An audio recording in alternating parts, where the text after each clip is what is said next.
You've probably heard it before. Credit cards are dangerous or just stick to debit. But what's the real difference between the two? Which one is actually better for you? Debit or credit? Let's break it down so you don't mess up your money from the start. A debit card is basically your wallet in plastic form. When you swipe or tap it, it pulls money directly from your bank account instantly. No loans, no bills later, no interest. What you spend is what you already have. It's safe, simple, and low risk. Perfect if you're trying to stay within your budget. But here's the downside. You don't build any credit history. If someone steals it, your money can be wiped instantly and recovery can take days. And if you're broke, it won't save you. A credit card is a short-term loan. You spend the bank's money now and pay them back later, ideally at the end of the month.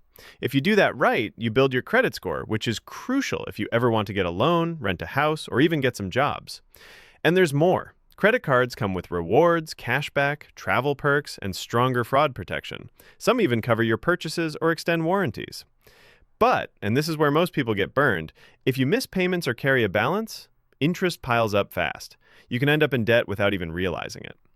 Quick reality check. If this is helping clear things up, hit that like button and drop a comment below. Are you team debit or team credit? I want to know your take. And hey, consider subscribing if you want more real talk on money and adulting. Now, let's finish this.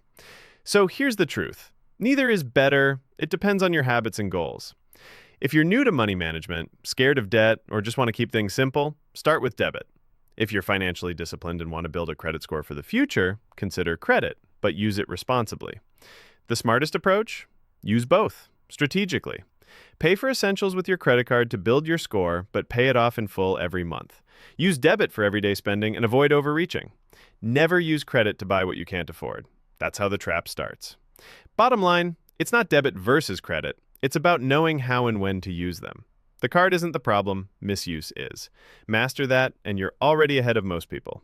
Thanks for watching. Stay smart, stay sharp, and I'll catch you in the next one.